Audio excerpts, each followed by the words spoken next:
My next guest has been crowned the only professional Kurdish stand-up comedian in the UK by the Kurdistan Chronicles.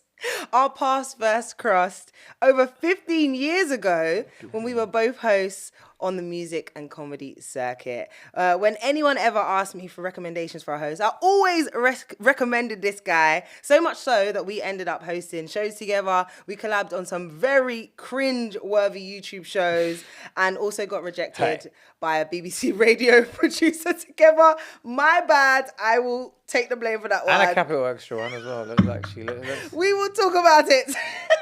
We've got rejected for a few pilots actually together. We certainly have. I don't know whether that shows a lack of chemistry or a lack of talent. What's going on? Are we all right?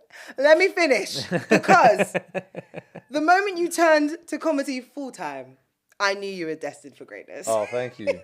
He has mastered the art of radio and TV presenting, writing for the UK's biggest comedy shows like Celebrity Juice, A League of Their Own, and Have I Got News for You, whilst he continues to smash and sell out his UK tours, including the world-famous London Eventim Apollo. I am so happy to be joined by a comedian, but also my friend, Kae Kurd. Thank you for having me. Lovely. That was a really long intro.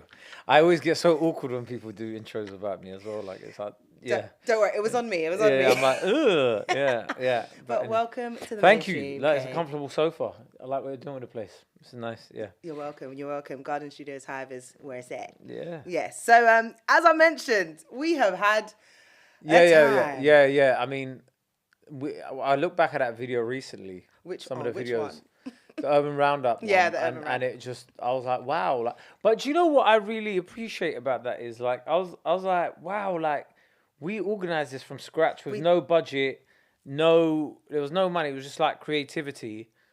And honestly, like, I'm like, where did I have the energy for that? Like, I think this all the time. because I'm like, now, if you ask me to do something like that, I'm like, and I've got the money to pay people now as well, and I'm still a bit like, that feels a bit long, you know?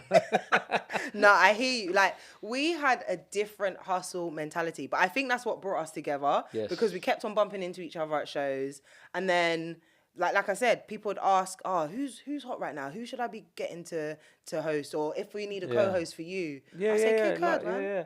Thank you. No, I appreciate it. It was likewise, but it was also, I feel like for people like ourselves at that time, there was a very few outlets. Yeah, absolutely. TikTok didn't exist, mate. Instagram wasn't posting videos like it is now. Yeah, I think it was like YouTube. One post. No, but even, it was like Vine. Vine was quite big back then. Yeah. Oh, wasn't it like 30 seconds max? No, Vine was like 7 seconds. No, I'm talking. Oh yeah. Vine was like 7 seconds, and then you had like Instagram was like 15 seconds. Was it 15? Max to begin with? Yeah. Like, you had to get a 15-second video, and then when it went to 30 seconds, it was like big news. Yeah, it was like, fucking hell, wow. Like, Instagram doing 30-second videos, and people were like, losing their shit. Literally. And then, so what you had was like YouTube, or you had to like reach people live. Yeah. Live events and stuff, which was brilliant, yeah. We were on the live circuit. Yeah, 100%. Had to be done. Yeah. So that's before you even started doing comedy. So let's talk about that. Like, you have been able to navigate your way through hosting, presenting, and then comedy, but it all started as you taking to the stage. So how did that actually happen? Because I think I saw you at Vocals and Verses. Yeah, exactly. Yeah, Vocals and Verses. Like, my friend who runs that was like, "Do you want to host it?" And I was like, "Yeah, why not?" Like, but before that, I entered a Kiss 100 competition. Was that first? Chosen one, yeah. No. So I'd entered that, and I thought, yeah, I'm gonna be famous. This is. I'm gonna, so wait, at this point, did you have any experience? I had no experience. Okay. That was why, like, I thought, if I've got no experience, and you do, and I'm getting through to the final 25 or whatever, and going to the studios, I was like, by next year, I'm gonna have a house in Hampstead Heath, and everything's gonna be fine and dandy. I still don't have a house in Hampstead Heath. So that shows you how naive I was. But like, yeah, at that point, it was like, oh, wow, I could work in the entertainment industry. And Benjamin was always very, very supportive and was like, oh, do you want to host? And that he wanted to run events. Yeah. Now they've gone on to do like 187 and killing it. And all that, and killing it. But at that point in time, it was like, yeah, host these poetry and live music nights, Yeah. and I think from that people were like, oh, you're funny, you should give stand up a go. Did it once, and then I had about, they were like, do 5 minutes, got to about like 3, got a laugh, and I came off, and it was all very like, I mean, looking back on it, I'm not proud of the material I was doing back then, but like that's a different thing. But yeah, and then from that, like, it was like, oh, okay, I could do this. Yeah. And then entered a Choice FM competition. So you did another competition after that? Yeah, Wow. but that was stand up. Choice FM. Yeah, and then I went to open for Kojo after that, and then like it was just like from that, but I wasn't really like deeply into comedy. It wasn't. I would say like I properly started because that was like 2011, and then like I was doing gigs here and there on the black circuit. It was a lot of variety shows and stuff. Do you know what I mean? So there'll be like a poet coming on, and then you have to follow them and whatnot. Yeah. But then in 2014, I was like, I need to take this seriously, and was like comedy full steam ahead, and that's when like I was doing mainstream comedy clubs and all of that, and then got representation, and yeah. Amazing. Okay, so I know you studied. Did you study politics or was it biomedical sciences? Wait, what? Yeah, I studied biomedical sciences. Why do I have politics in my head? Probably because I talk about it on stage, maybe. You talk about politics a lot, so much so that I thought you studied. Yeah, I probably should have, to be honest with you. I don't genuinely. Politics would have been so much easier. Like I wouldn't have needed to revise for politics. So how did biomedical science go? Terribly, like it's just awful. Like I'd be there. Like I've said this on so many podcasts before. Like I'd be there, like in lectures and like experiments, and be like looking around and thinking, bro, you don't like this, is it? Like, and I hated it. Like I just didn't enjoy the whole experience at all. I wanted to go to med school, so I got into med school, but I messed up my grades. Oh damn! Had certain issues or whatever around exam time, whatever. Yeah. Didn't get grades, and was like, what can I get with these grades? Yeah. With whatever, and they were like, do you want to go and do biomed? This was through clearing. What? Yeah. You got biomedical science through clearing? Yeah, so I was ringing up, and then I rang up UCAS, and UCAS were like, yeah, these lot will take her. So I ended up at Roehampton doing biomed. I know, yeah, exactly. I was at, and honestly, like, if I could go back, probably wouldn't have ever have gone uni. Really? Yeah, I didn't gain anything from it, I would say. Like I know a lot of people would say, oh yeah, no, but the experience, nope, none. I would have rather have got a job and made money and got a deposit for a house at that point in time. Fair. Interest rates were all right back then. Fair enough. By the time I graduated, a credit crunch hit, and it was like, oh, lovely. I'm in debt. Woo! Yeah. And it was like, oh yeah, the economy, as you know, will never be the same again. Woo, yeah, we made it. Yeah, so it's just been hard, and ever since then we've been through 3 recessions, but that's a different story. But you are so ready to give me a politics tutorial.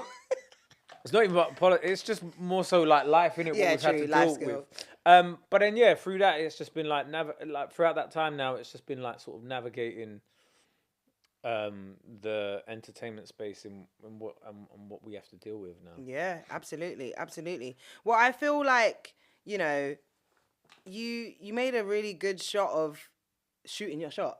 Like you said, with the competitions and all that kind of stuff.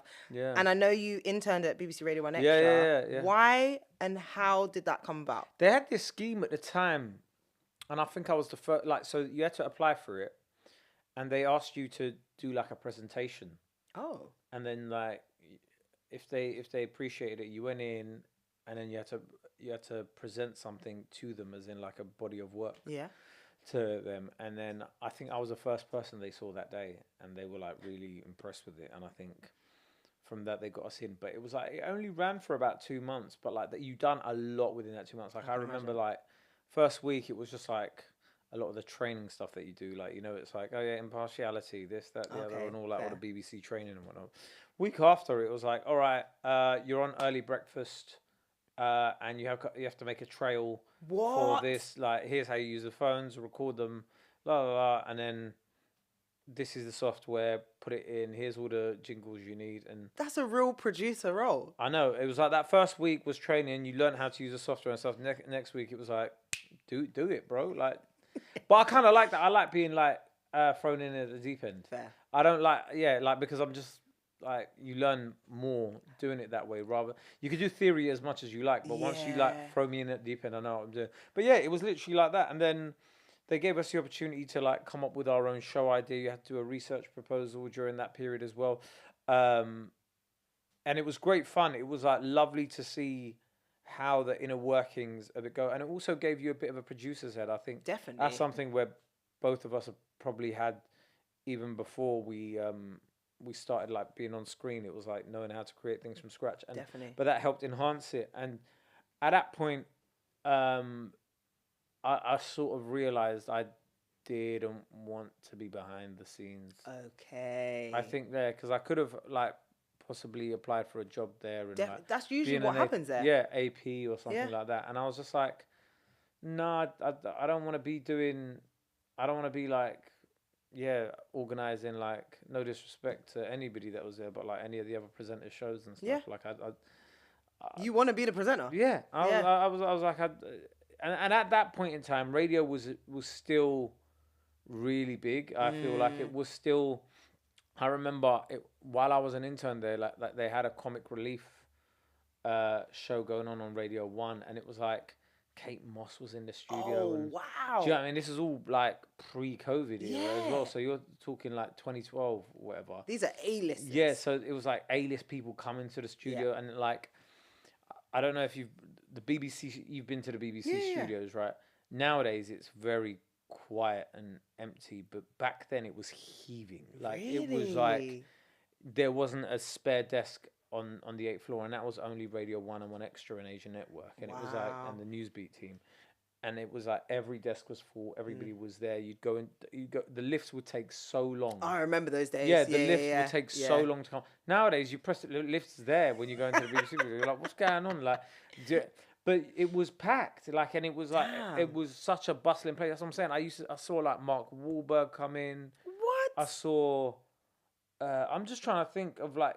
This is all in that 2-month period. Oh, I saw so many celebs to the point where I didn't care about celebrities anymore. Like, oh wow, Tyson Beckford and like just real random people. Like, that's crazy. Loads of UK rappers, loads of like. Yeah, just like A-listers. I think Pharrell even came in one day. Like, it was one of those, you were just like, it got to a stage where you're like, oh yeah, I think he's in with Nick Grimshaw. And you're like, oh, okay, cool. And it's just like... That's nice. Yeah, you just walk by the studio, you see somebody in there, someone doing a pre-record, some people doing... I remember, like, working on Annie Mac's dance show at the time, and, like, Rudimental came in, and I'm, like, getting Ella Air and Rudimental from... Just downstairs. The lift. Yeah. And it's just like, this is when like, I've been waiting all night. That song was. Oh yeah. Peak Rudimental era. Like, like, and like nobody really knew who Ella Air was apart from like the singer. And then like now obviously she's gone into. But it was just crazy. You're like. That's a different life. Yeah, man. like seeing Pete Tong come in with his like suitcase full of. And but that's what I'm saying. It just like normalized celebrity to you to a different extent where you were just like. Oh, they're just normal people that have obviously got talent or whatever. But it was when celebrity was still... I think it was towards the end of, like, when celebrity was still a thing. But he was talking about, like... Yeah, like, the year of, like... Yeah, that's true. Do you know what I mean? It was, like, 2012 time. Like, it was still, like... Radio was massive. Yeah. Like, it was... You were there at a great time. Yeah, it was brilliant. I mean, I think now it's very different. I feel like but back then, like, you were on radio... You were near enough a household name, whereas I don't think the concept of a household name really exists in the same way anymore. That's true. That's very true. Yeah. Well, I think you getting that experience has probably, like you said, helped you navigate a lot more, like working with other people, being around celebrities, all that kind of stuff. Because now that's kind of normalized to you, which is... Well, I mean, no, look, don't get me wrong. There's still people that I'm like, oh my god. But it's usually people that they were famous when I was a kid. Oh, okay. Does that make sense? Yeah. So like, I remember working on Redknapp's Big Night Out and Thierry Henry. Oh yeah. Coming on the show. Yeah. And he was chilling for rehearsals. He was like, I'm just gonna come down, like, because I've got nothing to do for the whole day. So he came in for rehearsals. And he was just like, he's just sitting next to me, like, where you are, and I'm like, what am I?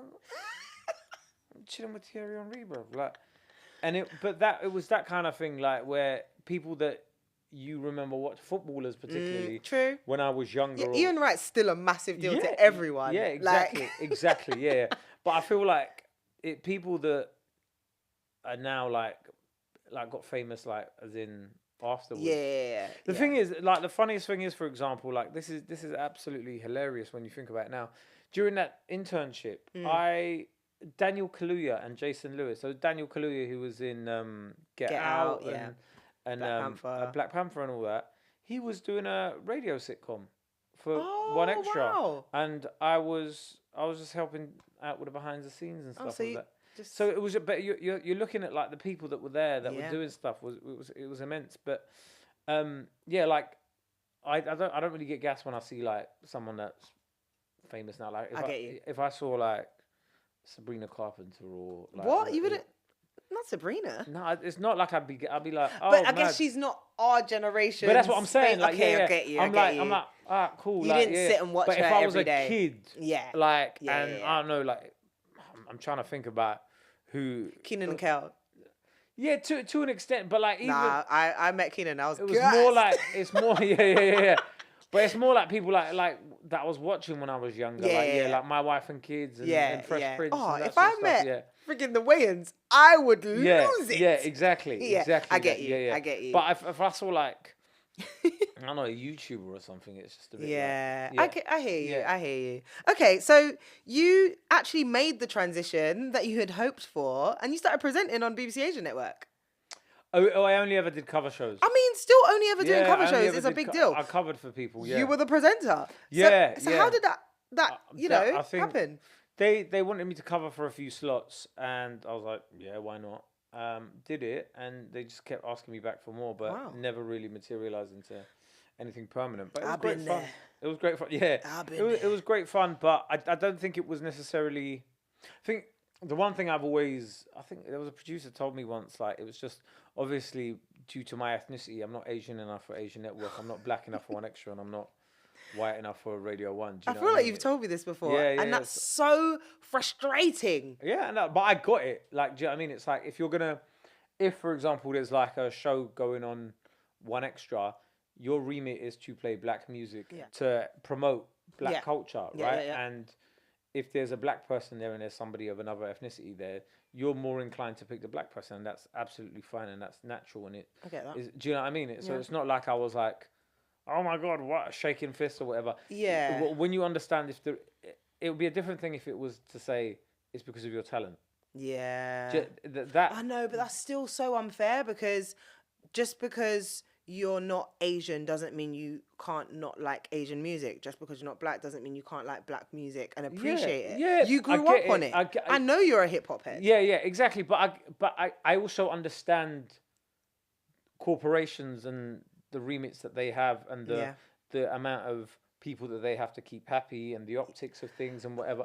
Do you see where I'm coming from? Do you know what? I totally get it, because, and I'm so glad that I didn't intend to talk about this, but so many people don't understand the politics of radio. Yeah, exactly. And because obviously everyone knew that I was on radio and I left radio, and everyone's like, why'd you leave radio? And I always say, it's politics. There's things people won't ever understand that happen until a moment like this is explained. But it's like I completely, like, looking out from it, like when you like zoom out of it, you understand it. You're like, look, it's not your talent, but like there's other things at play as well, and it's just like during the era you come up in, there might be like a push for a certain different type of thing. I remember like when I was trying to get into radio, there suddenly became a massive push for a lot more female-led talent. Absolutely. Right? Do you know what I mean? And it was just like, oh, fair enough. And that's where I got lucky. Yeah, but but do you know what I mean? And then from that, it was like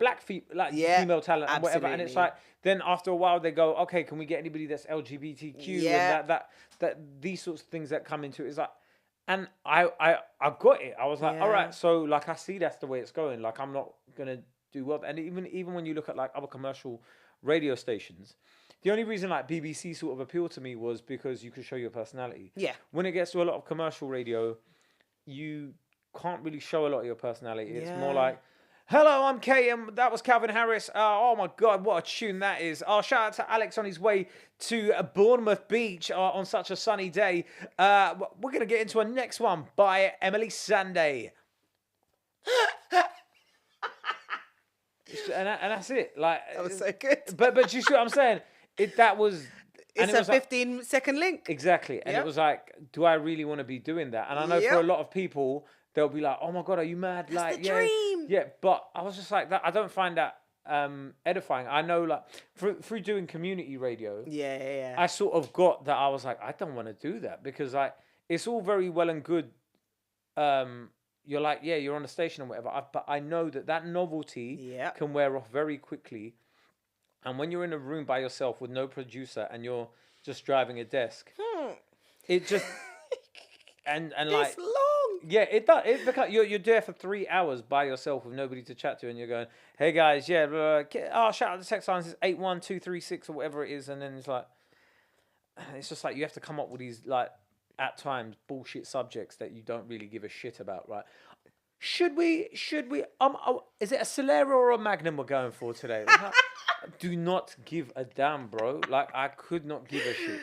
So, and it was like having to convince myself, like, of things. I was like, but that's my point. Like, you have to like make a conscious decision at that point in time and go, do I want to be the guy that's talking about Soleros versus Magnums? Do you know what I mean? Yeah, just because it's a heat wave. Yeah. Or do I actually want to be injecting some personality? And the way the world was going is, anyway, like, it was like radio was having less of an influence.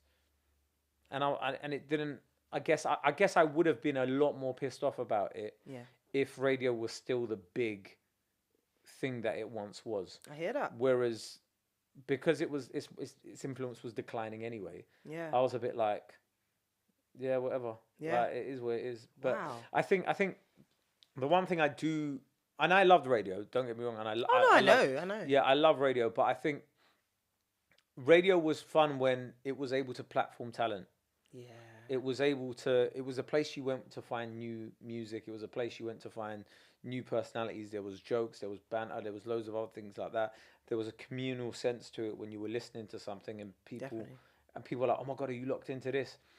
Which I just don't think you get any more from it, because it used to be radio was playing what was radio was telling you what was going to be hot. Definitely. Whereas now they're playing what's already hot in the noughties. No, well, if I hear Ja Rule living it up one more time, I'm gonna lose it. Yeah. Well, not just that, but I feel like they were just like any new tune that makes it. You've already heard it on TikTok or something. Yeah, before. also that. So whereas before, like you tune in and be like, what song is this? And then be like, that just doesn't exist anymore. And I'm like, what is the role of radio now anyway? I hear that. Mate, that's a whole podcast in itself. Yeah. In itself. Sorry, we've gone really deep. No, you've articulated this so well, because I genuinely don't think people understand that radio isn't just, I play tunes on the radio. Like, we are told what to say. Yeah. We're told what to play. Yeah. And we're told what we can and cannot say. Yeah. So, like you said, you lose yourself sometimes. Yeah. Well, absolutely, yeah. And you've got to understand, like, I think if you're happy to be a mannequin whereby songs are being played on, that's fine. And again, no shade to anyone. Absolutely not. Because at the end of the day, it's a job. Yeah. So I get it. I totally understand why so many people will stay in a role. For some people have been on radio for 20, and it's very well paid. It's very well paid. Depending on the station. Yeah. No, but like if you've got like it does turn into a job. But it becomes a job. But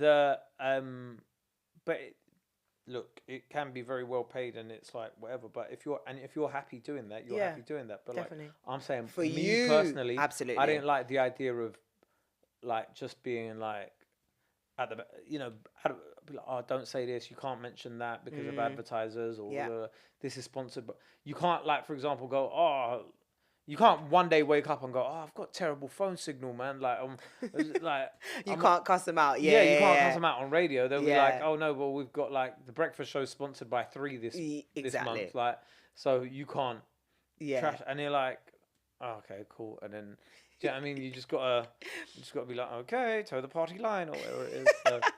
Nah, you've summed this up perfectly, and yeah, and it just goes to show how passionate you are about, like, your broadcasting career as well. Yeah, 'Cause yeah, yeah. it Well, makes a I big just think, difference. you've got to.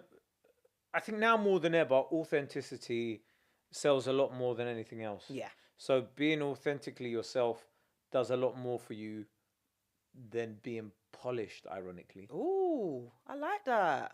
I think look, for years we were given like polished TV presenters and this, that, the other, and it was great, and I liked it. But I think the generation that came up behind us didn't resonate with They it, don't and they care. liked things that were a bit more rough around the edges. It's why sometimes you see like the clips that do go viral online. It's like things that people have just filmed in Yeah. bed or Yeah, yeah, yeah. whatever, as opposed to something where it's like you've got camera equipment and you've got lighting and whatever, and it's Literally. just like, but people just don't resonate with it. Absolutely. I think, and this is why this is why what annoys me now, where it's like I can, when you're so media savvy, you can tell when there's clips that have been staged that look like they're just like off the cuff, Yeah. that it's been staged, Yeah. and there's clips that haven't. Do you know what I mean? I And it's just I like, clock it all the time. I can't yeah. lie. And like when I feel people show you a bad. video, like, have you seen this? And you're like, that's staged. And they're like, what do you mean? And you're like, I guarantee you that's staged. Yeah, yeah. And people are like, how do you know? And it's like, that's one I never used. I never studied media studies, and I always used to shit on it but now, like, growing up, I'm like, it's such an important subject to understand, like, in this day and age as well, to be able to decipher what's fake, what's real, what's not. Yeah. Yeah. I can't even remember what my point was. No, but we've been just yeah. talking broadcasting in general. Yeah. Well, let's talk comedy, because this is where you get to inject your personality. yeah. We get to see you, hear you. Like I said, I literally thought you did politics because I'm like, team Kay's going to tell me what's happening in the world. Oh, right. Yeah. But honestly, your comedy career is amazing. I'm so proud of you. Thank you. And we're going to talk about all the milestones shortly. But can you actually tell us how you navigated getting into comedy in the early days? Because in the early days, I started off on a black circuit, and that was purely because all my friends in that space were black, and they were like, "Oh, come to this comedy night," and it's a black comedy night, right? So I just thought, okay, this is where all comedians start, and I've joked about it before. I was like, this is where Michael McIntyre started, and it's just like, or at Plan B in Brixton. yeah, like I was thinking like that. I've joked about. I thought like Kevin Bridges was going and performing to like people in those rooms and like like in front of Jamaican aunties and whatnot. But it was great experience, because what is great about the black comedy circuit, which I don't think really exists as it did back then, was the fact that you had to get your performance craft A1 to begin. Like you had to be a performer before anything else. Okay. Like you had 30 seconds to impress whoever it was. Oof. Because there was no polite clapping. It was this guy's shit. Or this is gonna be decent. Do you know what I mean? Like black people ain't faking their laughter in it. I mean, you've heard me do my big howls already. So, Yeah, but that's it. Like they're not. It's an unforgiving audience, isn't it? It's like, you need the slapping of the knee. Yeah. You need the You want to hip pushing. man slapping the table. Yeah, DJ yeah. going da-na-na-na, all of that. If you don't get that, you're just like, well, you're just going. You're just seeing those looks. It's long. Whereas like you go into certain other rooms and people are a bit more like, oh, that was very interesting. And interesting. That's not you. Oh, you don't want to hear that. Interesting. That was great. That was lovely. Oh, well done. Like none of that. Like it was like either you were good or it was just like. That's the answer. Like, or I've seen people kiss their teeth when an act's been on stage, and I've just been like, this is mad. Like, wow. Yeah. When you're hearing from the crowd and like it's silence, and you heard someone kiss their teeth. Yeah, you bombed. Yeah, stress. But look, but yeah, and then from that it was finding out about like obviously like there's a mainstream comedy circuit and how you got onto that, like doing competitions on that circuit and open mic comedy nights, going to their like newbie nights, new act nights, and trying to like win whatever it was that they had to then get a 10-minute spot on a weekend where it was paid, and then from that get into a stage where you could do 20-minute sets at comedy clubs where you would get paid, and then going from middling the show to opening to then closing. It's all just... So what's more high profile? Closing? It's not necessarily high profile, but like usually the way like a newer act would do the middle. Is it? Yeah, and then like somebody, if you're a stronger act, you open, and then the strongest or whatever would close the show. Didn't know that was what it was like traditionally. Nowadays, you probably, especially in London, you probably get a lot more acts doing 2 or 3 gigs a night. So the last one time. and the first one, yeah, like probably interchange or whatever. Fair enough. But like yeah, because that's what happens. So then you go from all of that to a place where then like yeah, on a weekend you might end up doing like a few weeks ago I think I've done like 5 gigs in one night or something. What? Like, yeah, you just go from one venue to another to another to another to another, and then just... I didn't know it was that busy. Yeah, on weekends, like if you get to a certain level, yeah. Because I remember when I was starting out, and I was seeing comedians going, yeah, I'm gonna do a thing, and then I got to rush off to Balham to do that gig, and you're like, oh wow, like whereas you'd only had the one gig the night, and I was like, oh, what am I gonna do now? So and I ended up going to cinema afterwards just by myself. Just to, Oh, bless. No, but it was like to decompress. Yeah, it was. So what? Because I think you get so much adrenaline in your body from performing and all of that. It's hard to unwind. So then, like, you're there, like you, like 9 o'clock. Your friends are already busy doing whatever. Yeah. They're out, and you're like, I don't really fancy going clubbing or whatever. Yeah. Just kind of cinema by myself. And like, there was a period in time where I'd seen so many dead films. Just because they were in the cinema, like I was just going to them after gigs and stuff, just watching like you know, like if I saw them now, I'd be like, oh my days, mad, I've seen that film, but like it weren't even like decent big films. It was. I'd watch rom-coms, I'd watch whatever was there. I'd be like, fuck it, why not? I had nothing else to do. I'm like, you're literally a like film connoisseur just by default. But it was not in a 2 or 3 year period of dead films. Yeah. Fair but enough. I had like no responsibilities or whatever. It was just like, yeah, whatever. Yeah, nowadays it's like, yeah, there's so much more to do, and then you're like, yeah, like I said, you'll be going from one venue to another, and like trying to work on your stuff. You've done that, man. You've done that. So what's something that anyone that is trying to get into the comedy industry right now, what's something they should know, they should prepare for? If you're starting out new on the comedy circuit, don't try and put clips out straight away. Really? Just ain't that gonna draw people in? I don't care how good you are in your first year, you're shit. Oh, okay. No, in comparison to what you can be, yeah, you're dead. Like, so even if you're good, in your first year, think about how good you're gonna be in 5 years.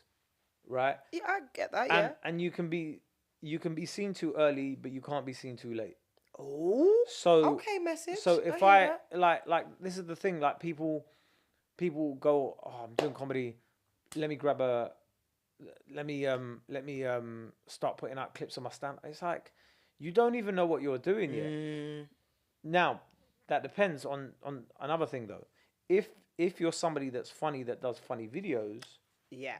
Okay, that's a different thing, right? Yeah. But if you're doing stand-up, my point about stand-up is, don't be in a rush to put your clips on. There's so like people like Mo, for example, myself, like Travis J, KG, like a lot of these people were like gigging for years, and you didn't see any of their stand-up online because it was like we were honing our craft in private, essentially. Do you know what I mean? Yeah. It was like it wasn't private. Like people obviously saw it, of course, but it's like you're not online for the world to judge you. Like you're not putting your product out there for people to judge you. And it's like by the time they do see you, how come I haven't heard of you? Because it's like you've been working for so long on it. Fair enough. Like you can get to a stage where, like, I know it's tempting, innit? Like everybody wants that viral moment, everybody wants clap, but it's like, are you right? Say you get a video that goes viral in your first year, and then people start going, can you do a 20-minute set there, can you do this, and you don't have the material for it, and you're not ready for it. You may be getting opportunities that you're not ready for. The flip side to that is there are people that do That is if you want to become a comedian, like a stand-up comedian and a club comedian and whatever. Yeah. The flip side to that is there are people that do funny videos and then just tour stand-up and then completely bypass the comedy circuit. Yeah. Yeah. So, look, whatever your opinion on that, like, it's a different route to get into it. You may not ever get to the stage where comedy club owners or whatever will trust you to do gigs for them and pay you for it. Yeah. But if you're able to tour every year without doing that and make money from that, then why do you need to do that as well? Like, there's one of the fellas, I forgot his name, from Pastor Meerkat. I've never seen him do stand up, but he sold out a room doing stand up. No way.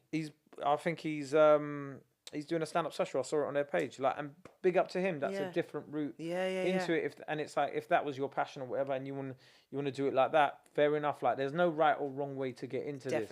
But my only advice is, obviously, if you just want to be a stand up and you want to be good at it, then work in silence for ages. You will know when you're ready. You'll know when you're ready. And once you start getting paid regular work and you think, oh my God, then you should be able to. Don't rush trying to get to the stage you want to, because you're going to get to certain milestones in your career and you're going to realize it's not even about that. Yeah. It's not even about that. It's about, as cliche as it sounds, it is about the journey. Yeah. It is about the journey when you're there. Trust me, I love a journey. No. You know, I love hearing about the journey. Sometimes this journey's taking too long. But you'll always find another thing to work towards. Yeah. But the other aspect of it is you have to highlight what it is you want to do. Do you want to be a gigging stand-up comedian? Do you want to be a touring comedian? Mm-hmm. Do you just want to be somebody that makes funny videos? These are the things that you need to understand, and you need to understand how to monetize them in future, and whatever you're doing. I think the other piece of advice I'd give people is don't necessarily don't just go with whatever's popping. Oh yeah, jumping on trends. Yeah, like, I mean, some trends I get it, but not everything. Yeah, I think if something feels forced, don't bother with it. Like, it's so funny because you'll see one person do videos where, like, they dress up, they'll wear like different outfits, they may like put different wigs and stuff on, and they're really successful. And then there'll be a whole group of creators and comedians that start trying to do the same thing, and it's like, no, like, it doesn't work with you because that person really enjoys it and they like create a whole world with it, whereas with you it just seems like you're trying to hit a lick. It's like cringe. Trying to get a viral moment. Just think about what it is that makes you funny, innit? Like, I think that there's this term that they use in stand-up where it's like finding your voice. It's kind of deep. No, but it's the idea of finding your voice is when you're on stage, it's finding about the kind of person you are on stage and what to talk about. But the way I see what that is more so you just get into a stage where you're the person you are off stage, on stage. Okay. That makes sense. Like, and it just takes years to get there. And I think it takes years to get there even with creating content. Like, there's so many people that, like, they start off doing different things. If you look at a lot of YouTubers as well, they're doing this, that, the other. Even me, I've done all sorts of things. Exactly, yeah. And then you get to a stage where you're just like, actually, no, I just want to. I prefer. This is it. This is what I want to do. Yeah. And also just be mindful as well of stuff that you're creating and putting out on the internet. Stuff stays there.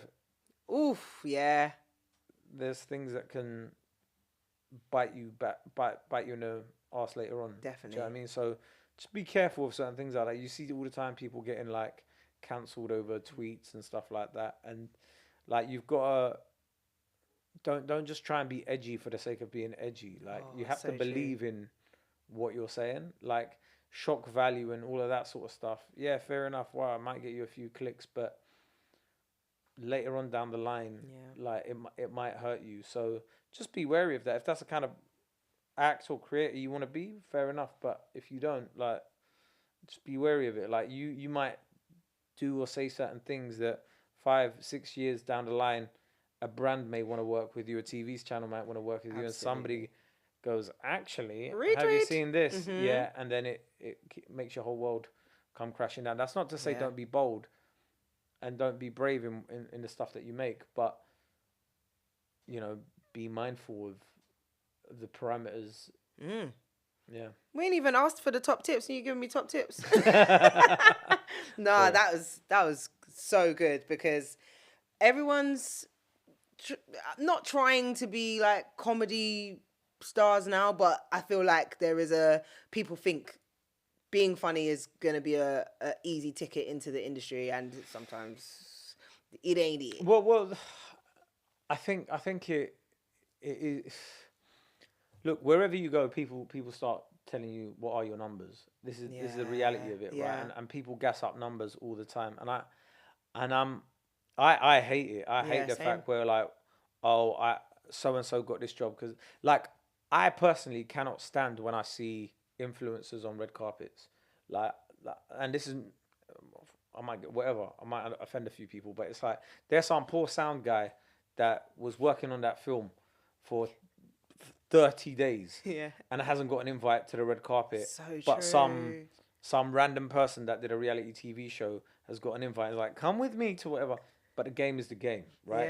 It's advertising, and you have to work out what you want to be. If you're an influencer, you are essentially just a walking billboard. Your whole life is absolutely. You're just a vehicle for people to advertise on. Yeah, that's what you are. And if you're happy with that being your existence, fair enough. You can live a lovely life doing it. But just realize it comes with different sort of mental pressures and stuff as well that you have to. Nobody cares if you're ill. You better deliver that for real. That branded piece of content. Give me I don't care what's going on in your life. What you're going through a divorce, I don't give a shit. Yeah.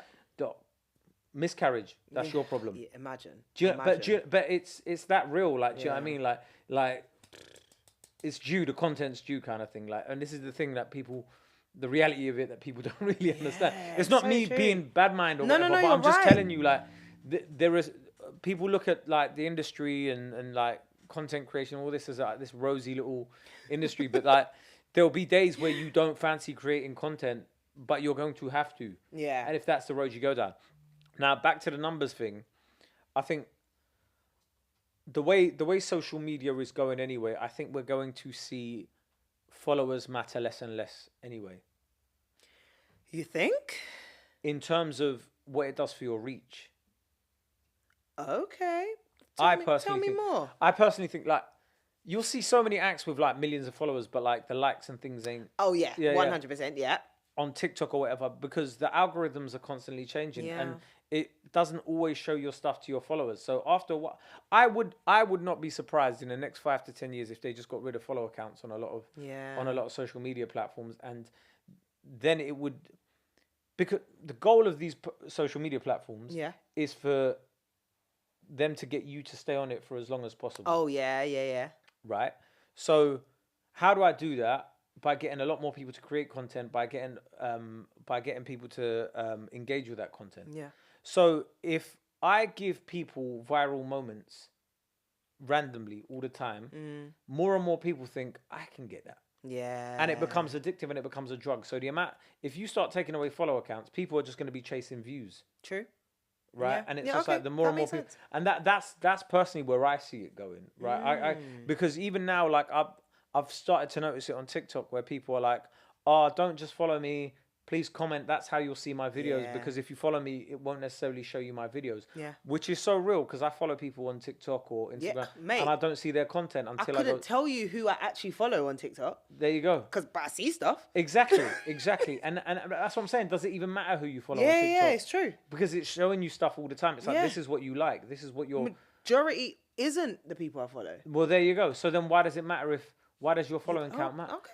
Do you see where I'm coming from? Like, yeah. Okay. So if and then that puts you into the whole, you know what I'm saying? Like, where you're gonna have to create content all the time for people to enjoy it. That's where we're at. Yeah.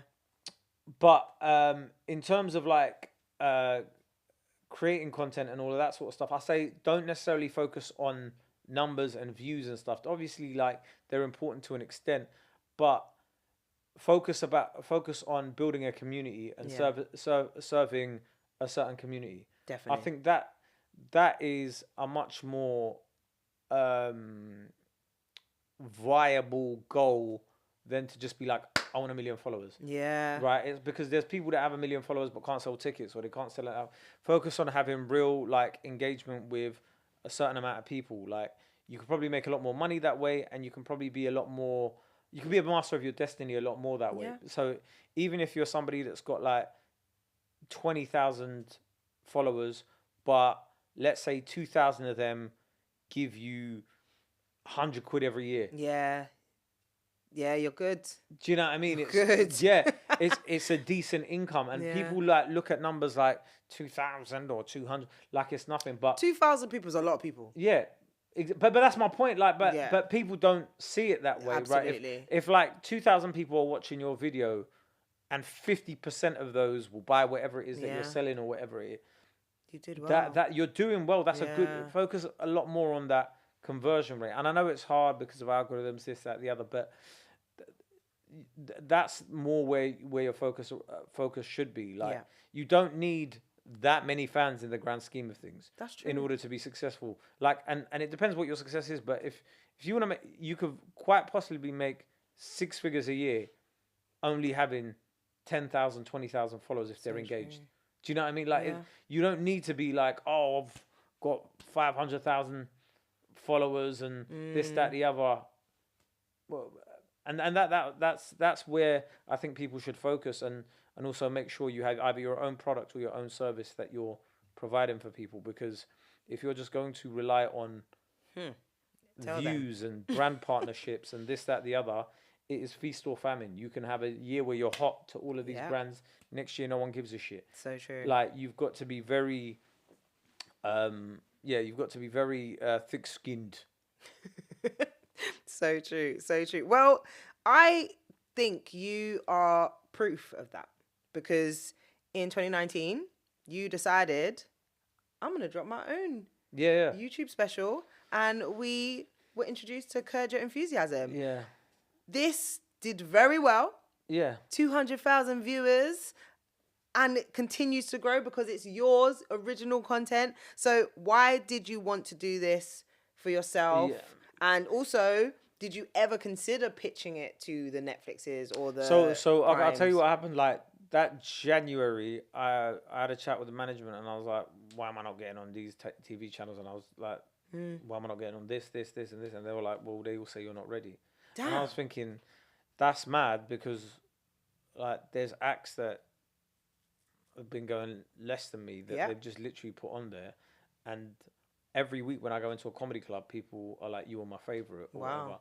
And it was like, and that's like, it is where it is, but you're like, there is something there. Like, I'm ready. I've gigged with the people that you put on there, Yeah, and literally. I've had people come up to me after the show, and that's not like an arrogant thing, but it was like me realizing my worth. And then right about that time, when I would start telling people I'm a comedian, they'd go, are you on Instagram? Are you on YouTube?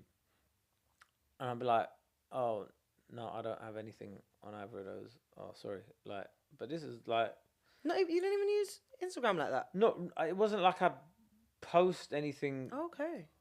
comedically like that. It Yeah. was, do you know what I mean? It was on odd video here and there, but it was never like any stand-up that I'd post. Okay, fair enough. And then I was just like, I'm just gonna put up.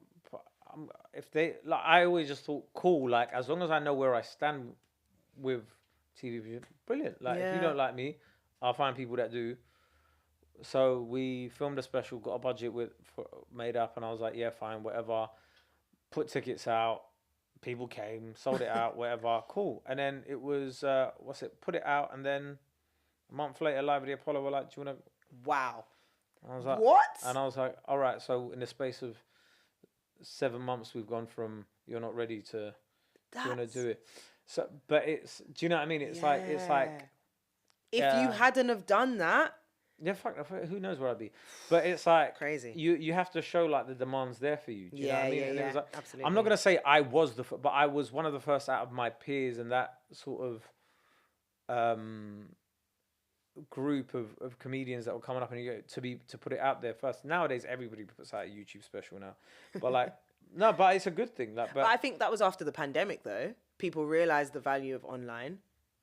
Yeah, and I mean, I've got articles dating back to 2017 online where I've told people that, like, I've said, like, comedians need to embrace online. I was saying this back in 2017, and people were like, or whatever, and then the pandemic hit, and they were all doing, like, they were scrambling around trying to find out what to do. Exactly. And it was like, well, it's stupid not to use whatever tools you have at your disposal. But from that, then obviously I've done like 2 other specials since then. But it gave me the platform in order to be able to build an audience that would want to see me live and be able to tour. Amazing. That was what it provided me with. It was a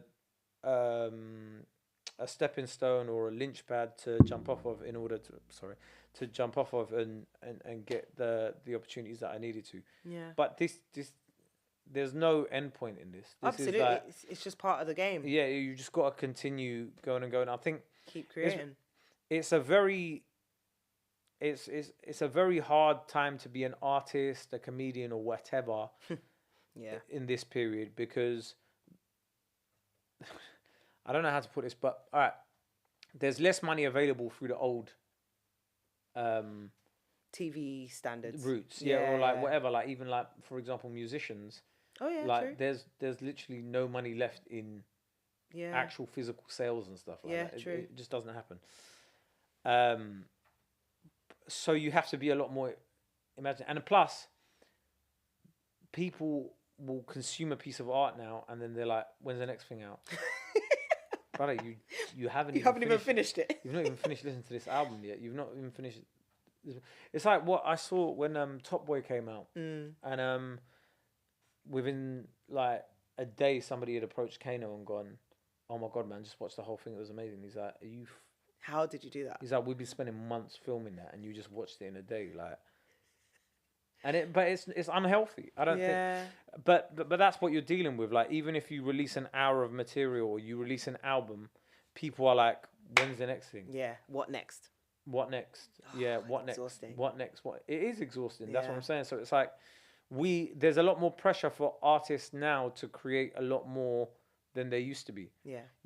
Some of your favorite comedians when growing up, like, you wouldn't see a special from them every year. You wouldn't see I mean, you'd see like maybe 3 in the space of 15 years, like 12 years if you were lucky. Like, literally. Yeah.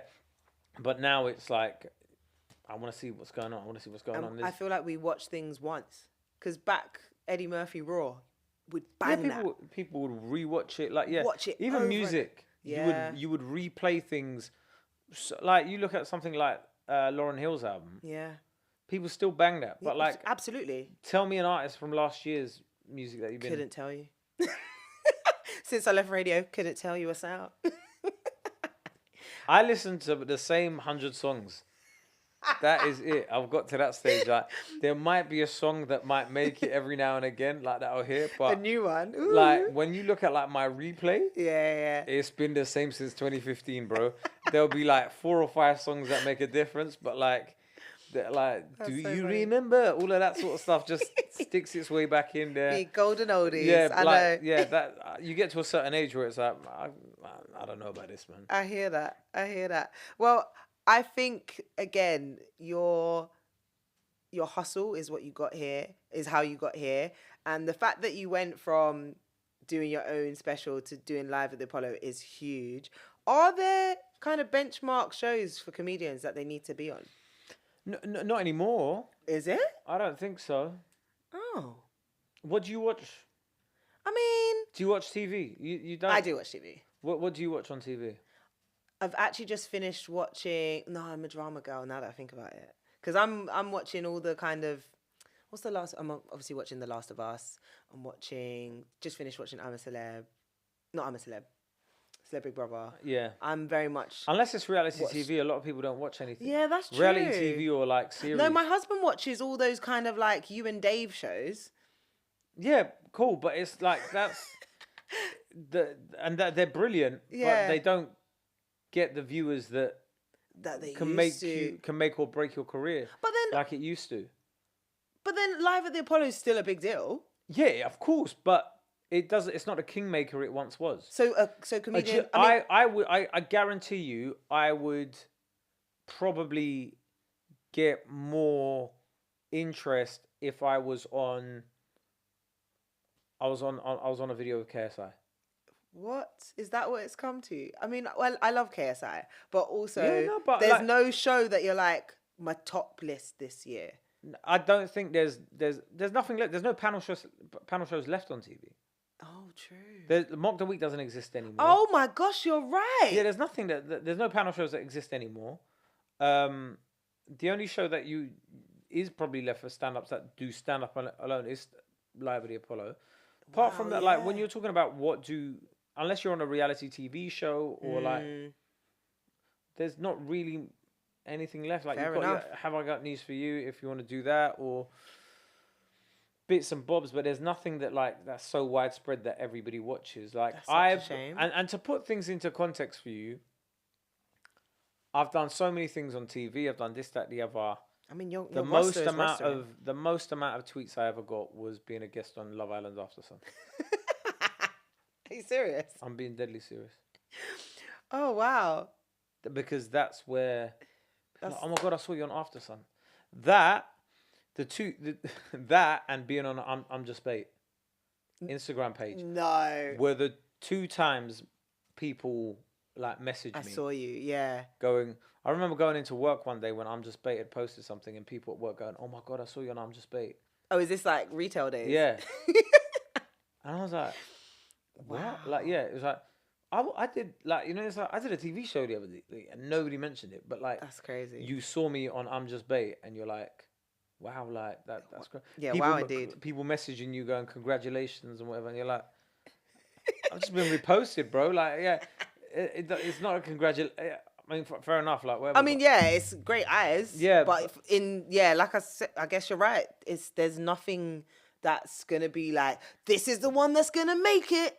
Yeah, Like, yeah. There's nothing like that will make it anymore. You're much more likely to get into a better place if like you're in a video with Chunks and Nico. Absolutely. I think I get that. I get do you know that. what I mean? It's like that, and if you get in with the right like YouTube click, you're probably more likely to get to. But then again, it depends on what age range you want your fan base to be. True. That's true. That's true. Well, I mean, aside of the appearances, you've actually really secured the bag as a writer. Because as much as there aren't that many shows, you actually have left your comedy mark. Well, that was mainly mostly through the pandemic. Okay, It pushed me into that. So all the shows like Celebrity Juice, Have I Got News for You, League of Their Own, which you've written on, they were just opportunities just to take at the time, or? Well, no, I enjoyed it. It was like, No, I'm not saying that. Do you want to do this? I was like, yeah, why not? Like, yeah, it's just like. Did you need to prepare for that? Yeah, well, yeah, you have meetings and then they'll be like, this is what we're looking for, and you go, all right, cool. It's just like I did first season of Celebrity Big Brother. No, Big Brother when it came back. Not Celebrity. Yeah. Wrote on that as well. Like, so you write the presenter links. Yeah. That's essentially, amazing. or like you help tighten them up, or you add like humor to it and that sort of stuff. So it's like, that's what it is. Like You're making it sound like that's super easy. That's not easy. Well, I guess it's like, if you know how to ride a bike, it sounds easy, innit? Like, yeah, okay. Whereas if someone doesn't, they're like, oh my God, it's mad. But it's like, I always find it funny when people are like, what do you mean you wrote for... It's like, yeah, like there's a teleprompter, like people read what there's a lot of people that don't understand what goes on. Yeah. But it's just a different skill. Like you're able to, you have to be able to like write for somebody else's voice. So sometimes I've written for certain people where I've been like, they can say that, but I couldn't. Do you know? Oh, yeah. Get it. Jokes for a certain... So something that lives rent-free in your head, you're like, oh, finally, I can say. Well, not like that. It's not like I'm out here going like, let me see some racist shit. I was like No, but like from like AJ's perspective, or... Oh, yeah, like so it's more so, like one example I'd give, for example, was when on A League of Their Own, somebody like Jimmy Carr's a guest, and you'd have like a rebuttal for something he'd say. Okay. Do you know what I mean? Yeah. You're like, I don't have the relationship where I'd get away with saying that to him, Right. but somebody else on the panel does. Okay. Do you see where I'm coming from? Yeah, It's like it's that's probably like the best example I could give of it. So Okay. Yeah, sorry, my brain was doing so many things. 'Cause I think, yeah, I've watched so many of the things that you're talking because about. people often think, what do you mean they have writers for those shows? And it's like Mm. the banter isn't necessarily scripted, but like it does go round. They do have ideas of where it's gonna go. No They'll be way. like, so and so's gonna ask this. Do you Do you have any stories about this? This. They're like, I can tell this story, and you're like, all right, course, cool. yeah. And then the other writer or whatever goes back and goes, they're gonna say this, and it's like, oh yeah, I've got a line for that, whatever. So then when you do it, and people always go, what do you mean it's scripted? And you're like, well, if you had £1 million to make a flipping amazing show, Yeah. are you just gonna let it be like, yeah, let's record and see what we we need come up with? the punchlines. Yeah. Yeah, you're just like, yeah, it should be vibes, innit? Like, let's just all get in. It's like when people start a podcast and think, yeah, it's easy, innit? We Yeah. just all chat shit and then they realize when there's no theme or structure to it, it fucking all falls to shit. That makes sense. But that's essentially why they have it. It's just like they need to know like where is the funny in this. Yeah. So it's not to say like everybody says things word for word, but it's like a lot of the time it's like just pushing people that like giving people a few lines here and there, a funny concept, or if they tell you a story, you like tell it in this way. Yeah. Or with links, it's just something like funny that you could do that can fall into a line that relates to what was seen in the show. And You're a genius. Not even. Yeah. I'm so impressed. That's my friend. No, I love it. And this is exactly why you've led to where you are. Like you've got a new show on Sky, set some reps. Yeah. But I have to talk more about your touring and your love of touring because you've been smashing it in the last couple of years. I was at the London Eventim Apollo show in 2023. Kurd, your Immunity UK. Kurd Immunity, yeah. Kurd Immunity. Oh, see, I just added a your. Yeah. No, Kurd Immunity. Yeah, it's just a play of Herd Immunity. I just thought Kurd. Oh, yes. Sorry, my bad. I was just finding like puns for. I always just find puns. So it's like Kurd Your Enthusiasm, Spoken Kurd, Kurd Immunity. Next one's What's a Kurd? Yes, What's a Kurd? But can we talk about your mummy coming out? Oh yeah, mum and dad. Yeah. That was so I wasn't cute. aware of that, and I was like fuming as it was happening. I was crying so hard. That was the first time my parents came to see me perform. I love that. Which I just think it was a bit of a like, oh my god, wow, this is actually real. Like I didn't think they understood the magnitude of what was going on. So it was a beautiful moment in there. But I was like fuming. I was like, who the hell has done this?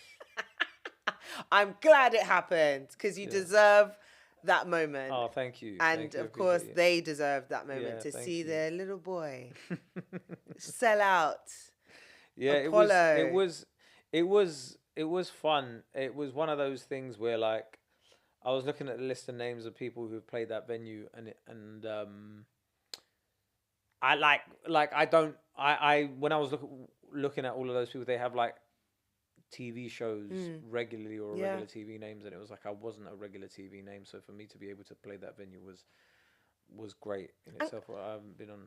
Can I add? I looked around, and the diversity in the room was insane. Your audience is every nationality. Like I feel like you brought, and also age groups, demographics. That you brought so many people together. Like, are you aware of just how wide? Do you know why I think that is though? It goes back to what like my weakness was in radio is my strength in comedy. Yes. Do you see where I'm coming from? It's like where like you can't fit me into a box. In radio, which is what they need. Yeah. It works as a positive in comedy because it means if I need to be like I the way I always used to see it is I have to be funny that it doesn't matter what race, what cut, like what ethnicity, you just find me funny. Funny is funny, right? And that was how I had to like look at it. I was like I can't be too restricting of myself. Like so that's where I think that manifested in terms of my audience when people are like, who's your audience? And I'm like, anybody that likes jokes, bro. Like anybody that finds me funny. Like it's like whoever I come into contact with. Like every situation I've been in my life, every workplace, it's been diverse, whatever. Everyone's always found me funny in those workplaces. So it's like, if that's the case, then you just extrapolate that. Absolutely. Yeah. And I gotta say, we've been saying, you stay booked and busy. So, like I said, you've got the new show with Sky, Set Some Reps. You've got Ain't Got a Clue with Marcus Brodsey, the podcast. You're a regular host of Kae Kurd's Comedy Club. Like, you are doing bits all the time, and now you've decided to add a tour. You're Yeah, mad. well, You're yeah. mad. But also, what keeps you going, man? Because it's really amazing to see. The economy being so shit. I need money. I need money. I'll be genuine. Like that is what keeps me going. You wake up and £100 leaves your account, and you're like, okay, I need to make more. I guess like, look, I just find it. I can't sit still. Okay. That's mainly what it is. I And I get need that. something to look. I get depressed when there's nothing to look forward to. Wow. I think That's like, real. or if I've got nothing to work towards, I do feel. Like I think we all want a bit of purpose in life. Yeah. And when you don't have anything to work towards, you're like, what is the point in any of this? Yeah. So yeah, that's probably it, to be honest with you. But yeah, like it's trying to do things that make you happy on a regular basis. Absolutely, absolutely. So what can we look forward to in the brand new tour? What's occurred? Just humor, really. Lots of humor. I always just talk about like current events and myself and how it relates to me and you and whatever. So come down, it'll be fun. Like if you haven't seen any of my work, just go on YouTube, type in Kae Kurd. There's loads of videos there. It's about 3 hours worth of jokes. But also come to the show. Yeah, come to the show. Yeah, but before, do you know what I mean? Like, Oh, you want them to warm up? Yeah, no, but like if you don't know what you're getting, there's probably loads of like people that haven't seen me before on here. So just in case. Is there something you like about touring? Just seeing your audience. Oh, great. That's what it is. People out there to see you. Yeah. And that's a massive responsibility. Like in this day and age as well, people paying like 10, 15, 20 quid to come out, 30 quid in some instances to come out and see you. That's a lot of trust. True. That's a lot of trust, and it's a lot of responsibility. So like, and the older you get, you understand like how precious people's free time is. Yeah. Like a lot of people get babysitters. I was about to say, like, need to get a babysitter, make sure I have a night out. Babysitter, book a hotel, whatever, this, that, the other. Like, you're their night out for the month for some people. I love that. Oh, I love that. No, that's but exciting. that's true. So you've got to be like, fuck, like I've got to put on a show. You're taking the words out of my mouth because I'm like, yeah, man, gotta give them a night, get dressed up. Oh, I need to pick my outfits. Yeah. But before you go, Kae, like you've been dropping so many gems as I knew you would. But can you give us your top 5 tips to make it in the mainstream? Be authentic. Let's start counting. Jeez. Yeah, be authentic. Don't force anything. Stop trying to rush viral moments and getting where you need to. Do you know what I mean? Like, don't rush things. Like, put things out that you're happy about, and don't rush trying to be seen by everybody. You don't need to be. Don't just network with people that do. For example, if you're a comedian, don't just network with comedians. If you're a musicians, don't just like, you know, network with other rappers or whatever. Like, it's just the most pointless thing ever. Like, those people aren't going to be the ones that are gonna flipping help you film something. True. Like, people, if you're a new artist and you're seeing somebody that's like, I'm a new cameraman, believe in them.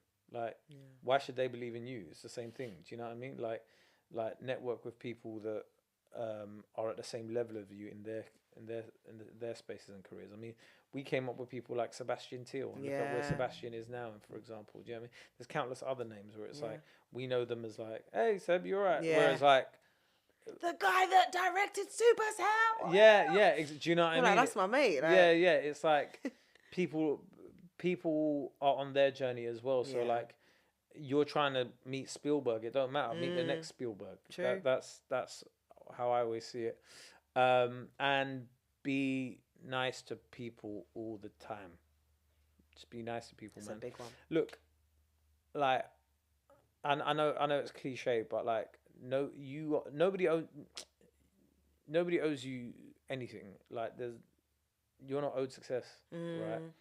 And just be nice to everybody that you work with, because it's just one, it's just a nice thing to do. Yeah. And two, you don't want to have a reputation of somebody that's hard to work with. Woo! Yeah, that will finish you. In this industry? You don't want a reputation of somebody that's hard to work with. Yeah. Yeah. Just people, you want to be like, you want to be a positive in people's life. Like, oh my God, I worked with so-and-so and they were so nice. Yeah. That's what you want people saying. You don't want to hear, oh my God, so-and-so was a prick. We worked with, like, do you know what I mean? I've heard people say that about people and it's like, yeah, ooh, yeah, damn. exactly. Yeah. So just try and be nice to people. Like, if it's not in your nature, fucking learn. Honestly, it's not that hard, man. Learn to be nice. Yeah, learn to be nice. Please, can I have a coffee? The basics. How are you? What's your name? Yeah. These things can get you really far. I hear you. I hear you. Just be a nice human being. Yeah. Brilliant. Top 5 tips from Kae Kurd. Thank you.